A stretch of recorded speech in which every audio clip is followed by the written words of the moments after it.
Oh, I didn't even see you there, obviously. Just kidding, I did see you there because obviously I set up my camera. So, brief introduction. I know everything has been kind of on pause for a while, but the truth of the matter is I'll put everything here. That's why this video is so long. But I ended up with osteomyelitis of my elbow, and I ended up having emergency surgery and was in recovery for about 6 weeks. So everything kind of had to take a pause while I recovered from that. And so now that this is all over and done with, hopefully life is now getting back on track, and we will be doing a lot more videos updating as we get the farm ready for the winter heading into the spring. We got a new tractor recently, so we've been doing a lot of work on the farm with that, and everything else has just been kind of falling into place. So I know we took a hiatus. I was sick. I'll put all the hospital footage in there coming up shortly, and from this point on, we'll definitely be more regular about everything. I'm going to do more of these call room confessionals when I work at this hospital because it's kind of a cool little setup to talk about little life things, and we will get everything in motion from there. So without fail, here's my hospital story and what happened to me with my elbow. I don't know what's going on. Anyway, so yeah, hi, me and all my messy glory right here. So I've been in the hospital now about 4.5 days. Month ago, almost to the day, a little under a month ago, I was tubing off of the back of the boat with the neighbor kid and I got a brush burn. I got a brush burn on my elbow, and it did not heal up. A little brush burn, maybe the size of my thumbnail, didn't heal up like I thought it was going to. It broke open at least 2 or 3 times overnight in bed, bled all over the place, and then at one point, I bandaged it up and I tried to make sure it healed up appropriately, but that wasn't even enough. So about 3 days prior to coming to the hospital, continued pain in the elbow. And I thought it's because I kept leaning on the brush burn, kept leaning on the scab, kept leaning on a little like a folliculitis area, I thought. And then just within 2 days, it just, the whole joint just blew up. And then I tried to ice it. I tried to talk to every other doctor I knew to convince me it was not turning into cellulitis over a joint, which in my mind is very serious. And ultimately, one of the ER docs I had look at it recommended an orthopedic urgent care, which I didn't know was an option. But apparently out here we have several of them where it's just an ortho clinic for sprains, breaks, fractures, and joint swelling. And so I went there and sure enough, aspirated out the joint. It was purulent and said that we tried an antibiotic for, the goal was to try an oral antibiotic and see what happened. But by the end of the day, it had progressed 2 different times beyond the demarcation line. And so I went back to the ER with chills, shaking, like feeling feverish. And sure enough, went to septic bursitis of the elbow. And then 24 hours of vancomycin and Zosyn didn't make any difference, so I went to the OR the following day to have it washed out. So, it can happen to anybody. You hear about these bad cellulitises that start, and then all of us... Like, I'm also on the top floor, so why do I hear people in the attic above me, like hospital ghosts? I don't know. You see it. You see these rapidly progressing, fast progressing cellulitis, erysipelas or however you want to say it, MRSA, and you just like, oh, well, that's ridiculous. Like, it doesn't happen to me, but it happened to me. So I've been in the hospital for 5 days now. I had to undergo an orthopedic joint drainage emergently because I scraped my elbow in the leg, like a loser. So that's been my past week. And of course it happened in the middle of my work week. So now every single day I'm panicking trying to find coverage for my work shift. And and trying to let people down is it's ridiculous. And for a job that I haven't even had for a year, now all of a sudden I'm calling off in the middle of the week, getting rushed into the hospital to have my elbow surgically drained. I mean, who does that happen to? Who else does that happen to? So what did I learn? Scientifically, what did I learn? One, that these joint infections are serious. And that's why everything I was reading was saying you need to go to the hospital and get evaluated, even though I was convincing myself that oral Bactrim was going to be enough. I guess really I didn't see it as much. Questionable because of the colorblind thing, but questionable because I was in denial. The rapid progression of the cellulitis and the joint swelling is something that like you can watch happen like on an hour-to-hour basis. I went from convincing myself that like I bumped something to like full-blown hot, red, swollen, warm joint in 2 hours. It was that rapidly progressing. And then because I was coming off night shift, I went to bed. I thought ortho drained some of it off. It would be okay. And then woke back up a few hours later and I was chilled. And then into the evening, it had progressed another literal inch and a half of redness into my joint and started circumferentially encasing the joint. Like it would, and then I was like debating because it was 9:30, 10 o'clock at night. I hadn't even taken the second dose of my oral antibiotic yet. And I was like, I don't want to go to the hospital at that night. But I knew it was time to go. And the husband was like, we need to get you somewhere if you feel that you're concerned. And so we did. I'm tired. This whole thing has been draining. It's scary, right? I guess. Because that you just never really fully cover from surgery 100%. You might get to like 85, 95%. What else did I learn? I grew MSSA in my joint. Staph aureus. I grew a staph infection in the joint. On the what the ortho clinic aspirated, which also is a horrible procedure to undergo. It was awfully painful. Poor thing. My dog is losing his mind because I haven't been home in a week. Lucky for me, it's not some like ridiculously resistant infection.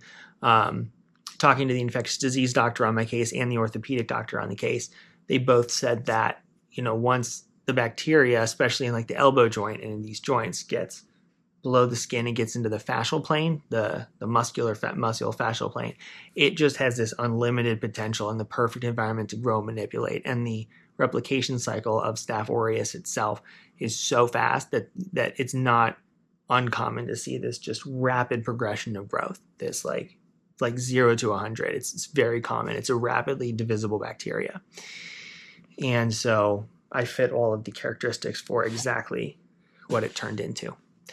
I learned that I hate Zosyn because it runs for 4 hours of an infusion, at least in our facility, and trying to sleep while receiving Zosyn, being up for an hour, and then having to get hooked to the next Zosyn bag to go for another 4 hours is just, it's absurd. Vancomycin, whatever. Vancomycin was vancomycin. I think that one also took 4 hours. I think I was like continuously, like every hour on a goddamn antibiotic infusion. And for 24 hours the infection was still getting worse. It just wasn't like not getting better. It was getting worse. And so that's when by the next day when I woke up and the husband was taking progressive pictures of it and I was looking at everything and it was like, it was getting absolutely worse. I knew I was headed to the OR. And my surgeon was wonderful. Thank God for him. He ended up playing Slipknot and Five Finger Death Punch for me before I went to sleep. So that was wonderful. We talked about bands and tours that we like to see. So that put me at ease a little bit too. And the incision looks wonderful. So I can't even complain about that. I act like I'm sad. I act like I'm ailing and dying. I might have osteomyelitis. I might need to pick line and IV antibiotics for a few weeks. We're doing a bone scan tomorrow to make sure it didn't get that far down. But ultimately, I think what the best thing that I learned through this whole thing was that, like, again, being on the other side of the situation of my job and realizing, like, if I'm going to order Zosyn on somebody, like, be prepared that these people's lives are going to be miserable for 48 hours while they're on it because literally they're going to be continuously infused with an antibiotic. I learned how I don't want to continue doing admissions moving forward because I know what it's like for the patient to get up here and not have their orders in place or not have their stuff in place. But for me, it's just like, I don't care. Like, I'll get to it when I get to it. I have 100 things going on. Now, I like to change that a little bit because that happened to me when I got here. But at the end of the day, fundamentally also, like, I learned that if you get to work for a health system, if you're in the medical field, where the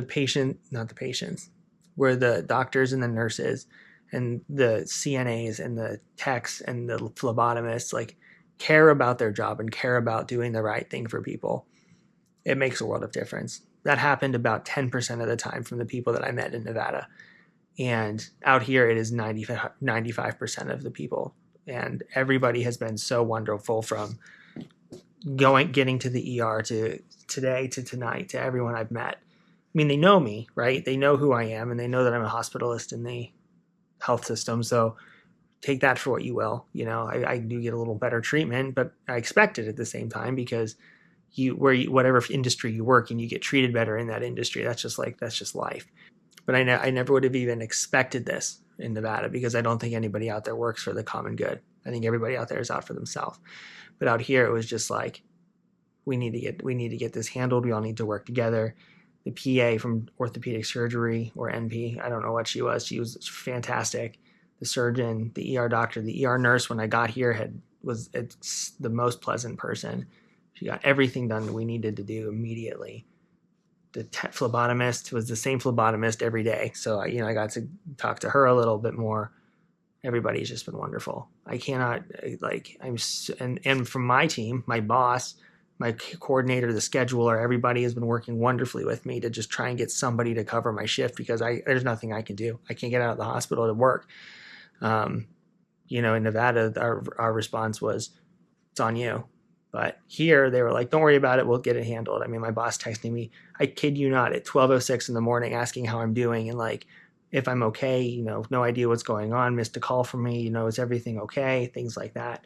Like, that didn't happen at the other place. That hasn't happened to me before. And that happened from like multiple people in my group. And like when I was in the ER, my admitting doctor came to see me, as did 2 other doctors who just like had heard that I might be in here. So like, that's kind of cool, right? When you matter to somebody finally. I just hope I go home tomorrow. I don't want to be here anymore. I do want to be here because I don't have to do anything, because I know that when I go home, I have to start doing chores again. And then when I go home tomorrow, then the clock is going to start ticking down to when I have to go back to work again. And things I've been able to put off for days now are going to be my problem again. So I just don't want to be here anymore. But I do, because I can watch Office reruns and watch YouTube and get a bunch of morphine and just enjoy life. Husband got me this adorable little teddy bear. He said he stole it from a pediatric patient while they were asleep, but whatever. This has not been fun. This has been very scary. And of course, there's nothing I can do. My elbow's still throbbing because I have a massive surgical incision. Oh, God, this incision, man. And it sucks because it is. It's on the elbow. So think of where the elbow bends. Think of where the elbow bends, and the incision is the bend of the elbow. So, and I'm also pretty sure I have a blood clot. But, oh, God, I hope I don't. I don't want to be on Eliquis. I don't have to worry about GI bleeding. I don't have to worry about bumping and bruising. It's already going to be a bitch enough to try and physical therapy myself back into range of motion with my elbow. But I know, I see it's swollen. But I did just have surgery. So, all right, cheers, guys. Take care of yourselves. All right, so we're still here. We're still here because I actually like the view. Like, isn't that pretty? So we're still here because infectious diseases wanted to look at everything else a little bit more. Did a bone scan and an ultrasound for DVT because I was so concerned my arm was swelling last night. And the answer is no. So there's no blood clot, thankfully. But now the bone scan's coming back as increased uptake of the medicine in the bone at the left elbow, and it can't be excluded to have osteomyelitis. So now what? So now do I need a PICC line? So now do I need weeks of IV antibiotic therapy I have to give myself at home? They're keeping me another day for IV antibiotics regardless when I wanted to go home today. But it's compounding. It's all just compounding. And this is, I guess, why they say, like, if you get a cut or a scrape, like, wash it with soap and water and take care of yourself. Or you wind up in the hospital with a septic joint down to the bone. That's where I am. That's where I'm at. And I never thought that this would be me, but here we are. It's weird. It's weird. I'm hoping it's like... No, because it did not blatantly say in there, no evidence of osteomyelitis. It said can't rule it out. There's some uptake in the elbow. So I bet you any money I'm getting a PICC line and long-term IV antibiotics tomorrow. Okay, so here we are. So since that last update, it's been 2 days now. I spoke with the infectious disease doctor the following morning, and they confirmed that it was in fact osteomyelitis. So I have a bone infection down into my elbow. So now I'm committed to 6 weeks of IV antibiotic therapy 3 times a day through a PICC line. So they tried later that morning, yesterday, to place a PICC line. And for some reason I have stupid veins or whatever the case may be, and I couldn't get it done. So then they had to abort that whole procedure and go down to IR today to have it done. So it's finally in. It's no fun. It actually really hurts because, again, I went down to IR and they said that they would put it in, and they couldn't get it on the first try until then they had to use some alternative angle that pierces directly through the muscle, and now like everything fucking hurts. But it's in now. I'm still waiting on insurance approval for my home IV antibiotics. It's keeping me in the hospital for another 24 hours. So I'm now going on day 7 tomorrow before I'm ever going to be able to be out of here. I'm losing my mind. I started getting super, super anxious. I don't want to say anxious, like irritated last night. I'm going stir crazy being here. I don't want to be here. I want to be in my house. I want to, I don't know, like last night for hours, I could not for the life of me, like fall asleep or get comfortable. Like my legs were like antsy and racy. I had beginning to lose track of days. Like I completely understand this hospital delirium thing that we all try to prevent. And like, God help me if I ever, ever give somebody a prescription for a PICC line again in home IV antibiotics. Like now I know what this all entails and how ridiculous this can be. And what I'm going to have to do to take care of this for the next 6 weeks is just killing me. I mean, how am I supposed to fit this monstrosity like under a scrub top and like continue to see patients? It can't get wet. I can't lift more than a gallon of milk with this one. This one is healing up a little better, but I still can barely. I mean that range of motion is wonderful today. Like I'm so thrilled with how well the surgery is coming along. Man, I understand. I understand why people go, and I understand why people go crazy and they like get mad when things aren't getting done efficiently in the hospital. But now I even further will never understand the type of people who like make a career out of being sick and who want to be in the hospital and refuse to leave or feel they need one more day or like don't want to go home and all this crap because I can't do this. I cannot do this anymore. I can do it for another 24 hours waiting for insurance to approve my antibiotics.